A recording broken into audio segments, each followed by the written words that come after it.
आकाशवाणी नागपूर विणा डोंगरवार आपल्याला ठळक बातम्या देत आहे। स्वातंत्र्याचा अमृत महोत्सव अंतर्गत केंद्र शासनाकडून सन 2022 पासून हर घर तिरंगा ही मोहीम सुरू करण्यात आली आहे।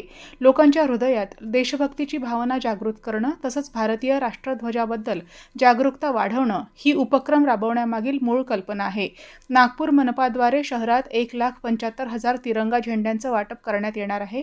नागरिकांनी मोठ्या संख्येत अभियानात सक्रिय सहभाग नोंदवावा असं आवाहन महापौर नीता ठाकरे यांनी आज पत्रकार परिषदेत केलं। मतदार यादीचं विशेष सघन पुनर्निरीक्षण SIR काम त्वरित पूर्ण करण्याची आवश्यकता असून यासाठी BLO आणि नगरसेवकांनी समन्वयानं आणि सहकार्यानं काम करावं असं आवाहन महापौर नीता ठाकरे यांनी केलं।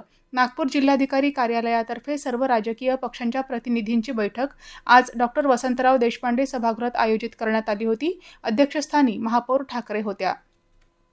गतिमान भूसंपादन करून महाराष्ट्रात औद्योगिक विकासाला चालना द्यावी असे निर्देश मुख्यमंत्री देवेंद्र फडणवीस यांनी आज दिले।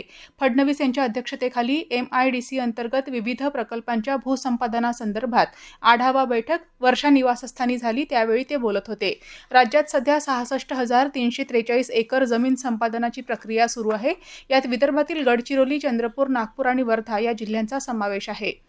पश्चिम नागपूर विधानसभा मतदारसंघातील राजनगर आणि संत ज्ञानेश्वर नगर परिसरात मागील 40 ते 50 वर्षांपासून वास्तव्यास असलेल्या 170हून अधिक कुटुंबांची घरं कोणतंही पुनर्वसन न करता पाडण्यात आली। मागील वर्षभरापासून ही कुटुंब छताविना रस्त्यांच्या आणि नाल्यांच्या कडेला राहत आहेत। पश्चिम नागपूरचे आमदार विकास ठाकरे यांनी आज जिल्हाधिकारी कुमार आशीर्वाद यांची भेट घेऊन या कुटुंबांचं तातडीनं पुनर्वसन करण्याची मागणी केली। या संदर्भात नुकत्याच झालेल्या जिल्हा नियोजन समितीच्या बैठकीत ठाकरे यांनी पालकमंत्री चंद्रशेखर बावनकुळे यांना निवेदन दिलं होतं। खासदार सांस्कृतिक महोत्सव समितीतर्फे आयोजित विदर्भस्तरीय खंजेरी भजन स्पर्धेच्या प्राथमिक फेरीला आज उत्साहात प्रारंभ झाला। विदर्भातील 427 भजनी मंडळं पुढील 3 दिवस राष्ट्रसंत तुकडोजी महाराजांच्या भजनांद्वारे राष्ट्रभक्ती, मानवता आणि प्रबोधनाचा संदेश जनतेपर्यंत पोहोचवणार आहेत। महापौर नीता ठाकरे यांच्या हस्ते स्पर्धेचं उद्घाटन झालं।